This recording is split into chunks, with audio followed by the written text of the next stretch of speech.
Hello friends, कैसे हो आप सब। तो आज हम पढ़ेंगे यूनिट नंबर 12 जिसका नाम है भारत में भाषाई जातीयता। तो लैंग्वेज के अकॉर्डिंग आपको जो डिवाइडेशन है, डिवीज़न है, वो देखने को मिलता है इंडिया में, है ना। जैसे कि देखो, भाषा हमारे यहाँ पे बहुत ज़्यादा मात्रा में बोली जाती है, ठीक है। मतलब अनगिनत भाषाएं यहाँ पे बोली जाती है। उसमें से शायद 23 से 24 जो भाषाएं हैं उनको संवैधानिक दर्जा दिया हुआ है। कहने का मतलब कि उन उन भाषाओं का इस्तेमाल हम कर सकते हैं एग्ज़ाम्स लिखने के लिए, या फिर जो डॉक्यूमेंटेशंस है उसको। जैसे कि कुछ राज्य ऐसे हैं जो कि अपनी लैंग्वेज में ही काम करते हैं, है ना। बिहार में, जैसे कि बिहार है, तो वहाँ पे हिंदी ही यूज़ करते हैं ज़्यादातर, ठीक है। हिंदी या फिर इंग्लिश, ठीक है। वहाँ पे मेन जो फोकस है वो हिंदी पे ही है, ठीक है। वो हिंदी भाषी राज्य है, तो किसी को अगर इंग्लिश में दिक्कत आती है तो वो हिंदी में जाके वहाँ पे एग्ज़ाम दे सकता है, ठीक है। वहाँ से आपको कोई दिक्कत नहीं है। वैसे तो और भी सभी जितने भी एग्ज़ाम्स हैं वो हिंदी में भी होते हैं।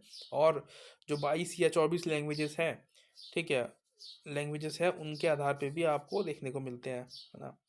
तो उसमें कोई दिक्कत नहीं है। उसी के बारे में हम पढ़ने वाले हैं कि जाति की जो भाषा है, जाति तुमने पढ़ ली, तो जो भाषा है उसके आधार पे, उसके अकॉर्डिंग किस तरीके से जातीयता फैली हुई है, ठीक है। उसी के ऊपर पीछे वाला जो चैप्टर था वही था। उसमें देखो आप, जो कास्ट है, ठीक है, धर्म के आधार पे जो है पंजाब को बांटा गया है, और उसकी लैंग्वेज भी अलग थी, ठीक है। और बहुत ज़्यादा लोग जो थे वो आपको देखने को मिलते हैं वहाँ पे, तो वो अलग किया गया फिर हरियाणा से। यही रीज़न था, ठीक है। क्योंकि अलग अलग समुदाय हैं तो उनमें झगड़े वगैरह होते रहते हैं, ठीक है। उनकी जो राजधानी है चंडीगढ़, उसको लेकर झगड़े होते रहते हैं, तो वो भी दिक्कत है। इसीलिए अलग अलग करना ज़्यादा सही लगा वहाँ पे। उसके बाद कह रहे हैं कि भारत में भाषा का इतिहास कैसा रहा है। तो पुरानी है बहुत, ये तो आपको पता ही है कि भाषा कोई आज की चीज़ नहीं है। हमारे यहाँ पे जो लोग रहते हुए आ रहे हैं वो, नहीं मतलब हज़ारों भाषाएं बोलने वाले लोग हैं, ठीक है। छोटे छोटे समुदाय हैं, छोटे छोटे समुदाय जो कि अलग अलग भाषा बोलते हैं, है ना।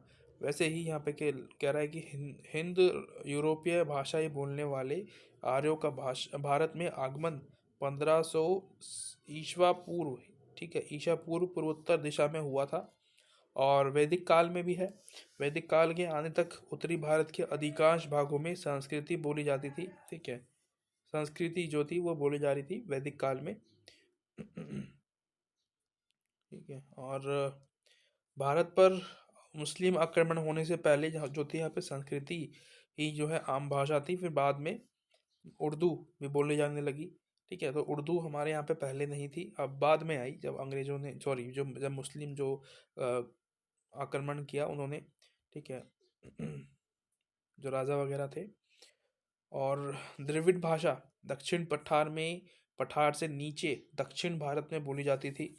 तो मतलब देखो, यहाँ पे भी वही दिख रहा है कि भाई हिस्ट्री ही हमारी ऐसी है, शुरू से ही ऐसा रहा है कि विभिन्न जो है भाषा बोलने वाले लोग रहते आए हैं, है ना।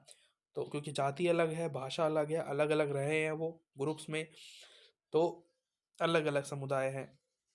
और इससे हमारी कंट्री को ना कोई ज़्यादा खतरनाक भी नुकसान नहीं हुआ, है ना। हमने सब मतलब कि एक डाइवर्सिटी रखी अपने अंदर की, कोई बात नहीं, अच्छी बात है।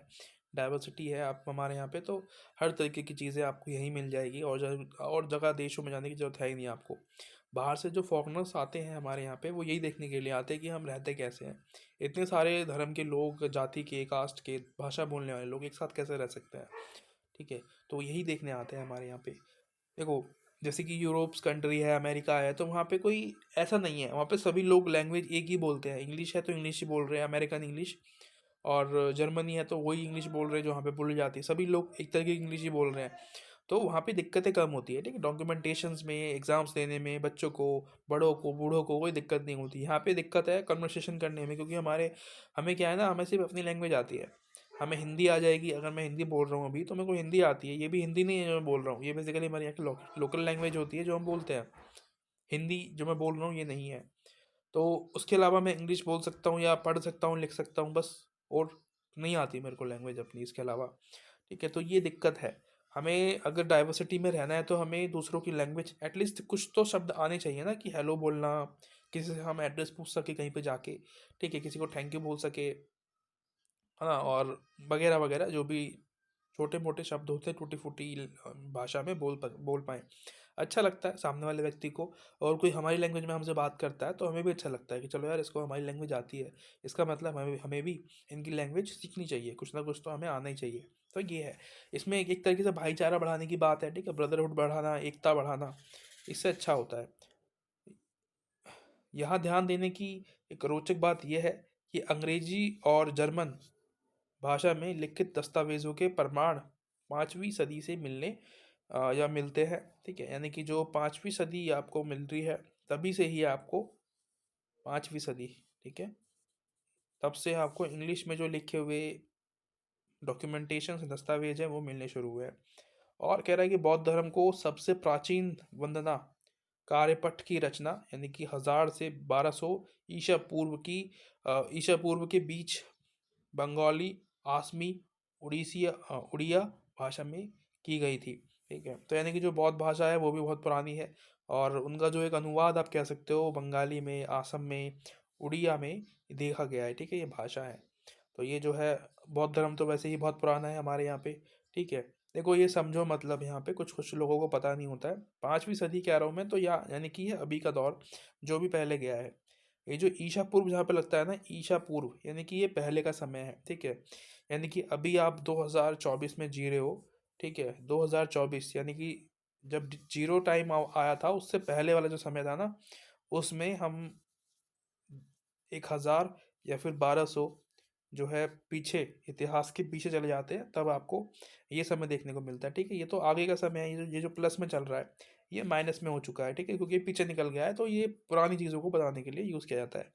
अलग अलग मतलब होते हैं सबके, ठीक है। आगे चलते हैं। इसको समझने के लिए आप और किसी की वीडियो देख लेना, अगर समझ में ना आया हो तो, ठीक है, क्योंकि ये समझना बहुत ज़रूरी है कि ईशा पूर्व क्या होता है, ईस्वी क्या होता है। क्योंकि फिर हिस्ट्री अगर पढ़ते हैं तो, अगर या फिर कुछ सब्जेक्ट पढ़ते हैं जहाँ पे ऐसे शब्द आते हैं, दिक्कतें होती समझने में, है ना, हम गलत चीज़ों को अंडरस्टैंड कर लेते, तो वो एग्ज़ाम में हमें दिक्कत देता है। भाषाई जन जन भाषाई जनजातीयता और राज्यों का पुनर्गठन। यहाँ पे क्या कह रहा है कि किसी राष्ट्र का एक भाषाई होना निश्चित ही लाभकारी है, क्योंकि इससे संप्रेषण संवाद आसान हो जाता है। लेकिन यह कहना सही नहीं है कि बहुभाषी समाज अनिवार्यत विखंडनशील होता है।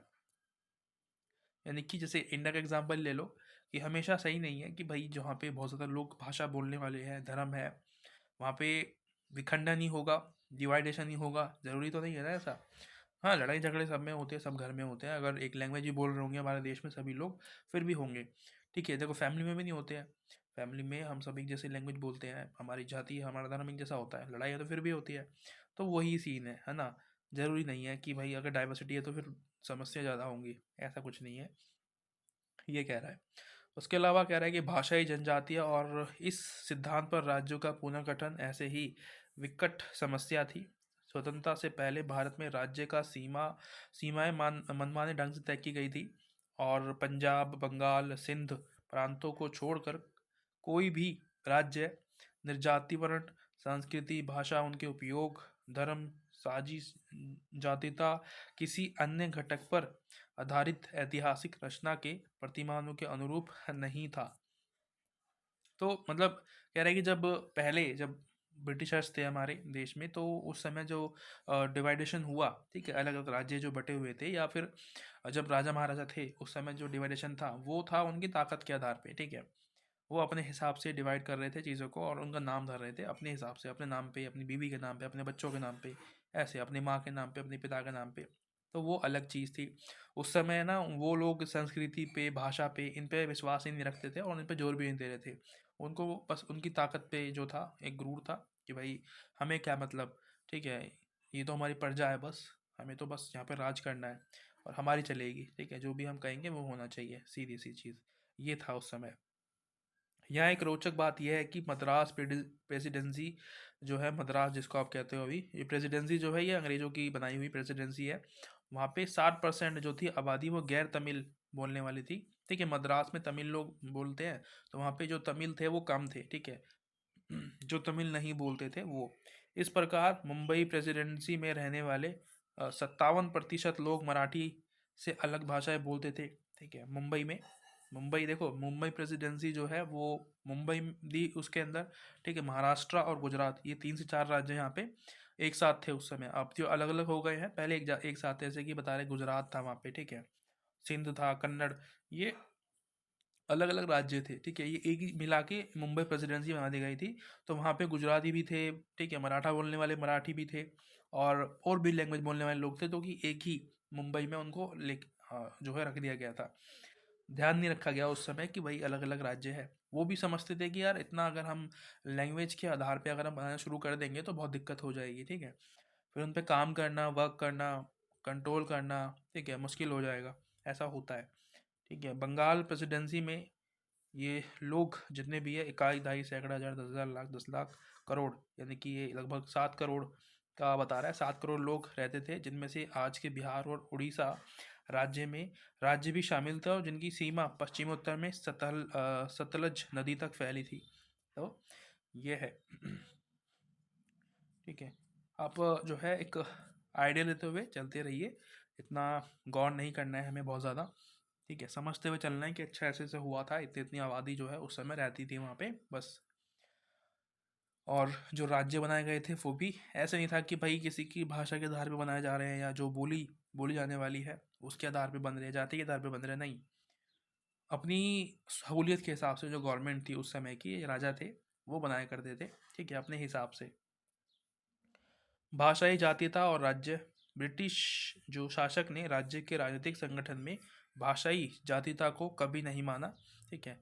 तो वही जो ब्रिटिशर्स थे, हमेशा से जो भाषा थी ना उनको मानते ही नहीं थे, ठीक है। उनके आधार पे कोई भी काम नहीं करते थे कि भाई भाषा है तो ये राज्य इसकी भाषा के नाम पे बना दो, नहीं।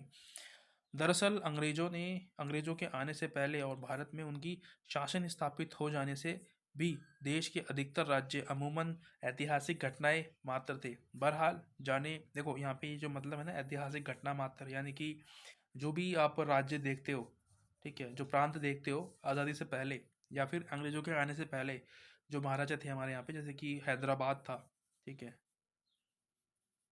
हैदराबाद एक अलग प्रेसिडेंसी था, एक अलग राज्य था, प्रांत था, ठीक है। वहाँ पे एक अलग राजा का शासन था, है ना। और अलग और भी जैसे महाराष्ट्र है, या और जो किसी और राजा के अधीन जो क्षेत्र थे वो अपना अलग नाम रखते थे उसके हिसाब से, है ना। मुंबई एक अलग नाम था। तो ये क्या है, ये एक ऐतिहासिक घटना की वजह से ये राज्य अपने आप बन गए, और फिर वैसे के वैसे ही रहे, ठीक है। जो आया उन्होंने राज कर लिया उस पर, और फिर वो किसी और ने उसको हरा दिया, फिर वो भाग गया वहाँ से, फिर किसी और ने राज किया, फिर वो भाग गया वहाँ से। इस तरीके से जो है वहाँ पे सीन चलते रहते थे। उसके अलावा यहाँ पे शायद और कुछ नहीं मिलेगा आपको, ठीक है।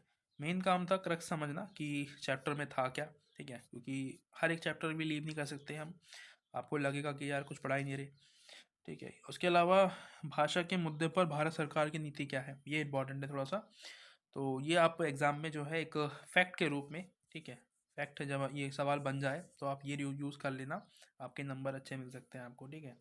वैसे तो है सोशोलॉजी का सवाल, पर ये जो है आपका एक पॉलिटिकल जो एक एरिया है वो भी कवर करता है यहाँ पे।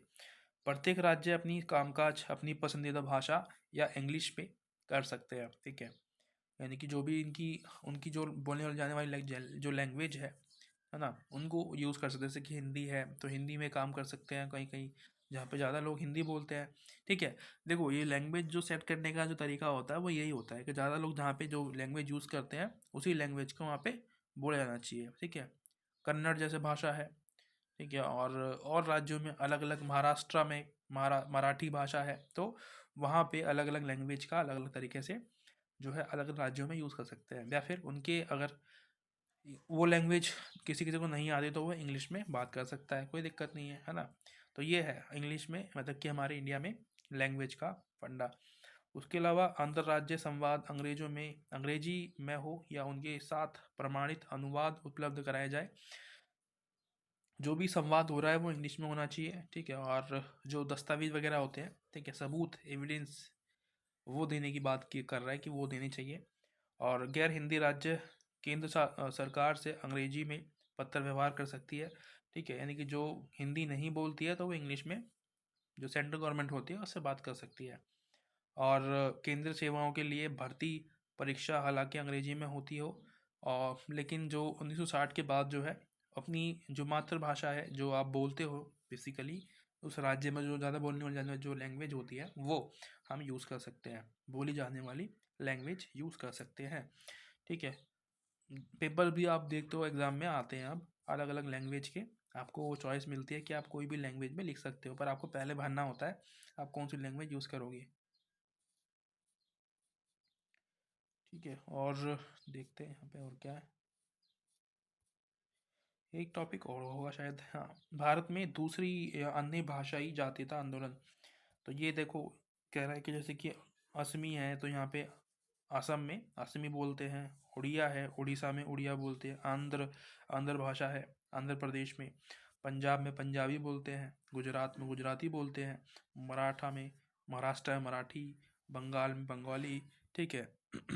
कन्नड़, तमिल, मलयालम, ये सारी जो है भाषाएं हैं जो कि आप देखते हो अपने अलग अलग राज्यों में। ठीक है। ये भाषा के आधार पर बने हुए राज्य हैं जो कि अपनी अलग अलग भाषा बोलते हैं। ठीक है। और हमेशा ऐसा नहीं होता है, ज़्यादा लोग जो है अगर एक भाषा बोल रहे हैं एक राज्य में तब उनको हम ऐसा करते हैं। ठीक है। जो कि लीगली भी है, ऐसा कर सकती है गवर्नमेंट। संथाली भाषा के बारे में बता रहा है यहाँ पे, आप इसको पढ़ लेना। ठीक है। इतना इम्पोर्टेंट नहीं है, और ये एक तरीके से एग्जाम्पल में आप यूज़ कर पाओगे इन सब बातों को, डायरेक्टली इन पर सवाल नहीं बनेंगे। ठीक है। तो आप चिंता मत करना। भाषा आंदोलन के मूल कारण, तो कोई रीजंस तो होने होने चाहिए ना कि भाई जिसकी वजह से ये आंदोलन होते हैं भाषा के आधार पे, नहीं तो क्या जरूरत है किसी को अपना टाइम वेस्ट करने की। तो कुछ टॉपिक्स दिए हुए हैं, कुछ पॉइंट है जो कि आपको बताएगा कि क्यों आंदोलन होते हैं भाषा के आधार पे। सबसे पहले कह रहा है कि जब हिंदी भाषा को हम राष्ट्रीयता की मान्यता देते हैं, इससे लोग जो है क्या समझते हैं कि जो हिंदी है वो ही हमारी राष्ट्रीय भाषा है, और जो हम जो बोलते हैं जो हमारी मदर टंग है, ठीक है, वो उसकी कोई वैल्यू नहीं है। तब आंदोलन हो जाते हैं, है ना। जब उनको ऐसा लगता है कि हमारे ऊपर दूसरी भाषा थोपी जा रही है ज़बरदस्ती, हमें बोलनी भी नहीं आती पढ़नी भी नहीं आती, ठीक है, लिख भी नहीं सकते उस भाषा को, तब ये लोग जो है आंदोलन करते हैं। ठीक है। प्रोटेस्ट करते हैं। तो ये पहला रीज़न हो गया। दूसरा रीज़न था अंग्रेजी। जब किसी क्षेत्र में अंग्रेजी को ख़त्म कर दो या अंग्रेजी को बहुत ज़्यादा अहदा दे दिया जाए, क्योंकि भारत में तो यार हिंदी है और जो लैंग्वेज है हमारी वो इम्पोर्टेंट है ना कि अंग्रेजी। ठीक है। तो इसलिए जब अंग्रेजी को ज़्यादा प्रोत्साहन करते हैं तब भी दिक्कतें आती हैं, जब लोग आंदोलन कर देते हैं, और उत्तर दक्षिण के बीच विभाजन की खाई पैदा हो जाती है। और ये जो संविधान है हमारा वो भी हमें जो है कुछ अधिकार देता है, जैसे कि 350 के अकॉर्डिंग 29A, 344(1), 345, ठीक है, और 347। ये क्या है, ये भाषा के आधार पे हम जो है चुनाव कर सकते हैं, कोई भी लैंग्वेज आप यूज़ कर सकते हो। अल्पसंख्यकों को जो है भाषा के आधार पे उनकी जाति के आधार पे हम अलग राज्य बना के दे सकते हैं। तो ये लिया हुआ है हमारे संविधान में, दिया हुआ है, ठीक है, हमारे लिए। तो आशा करता हूँ आपको वीडियो पसंद आई होगी। ठीक है। कुछ ज़्यादा था नहीं इस वाली वीडियो में, बस मैंने आपको बना के बता दी कि भाई ये है इसके अंदर, नहीं तो फिर आप बोलते कि यार ये वीडियो की लीव कर दी, आपने इतनी सारी वीडियो भी लीव कर दी। तो ठीक है, मिलते हैं अगली वीडियो में, तब तक के लिए थैंक यू सो मच।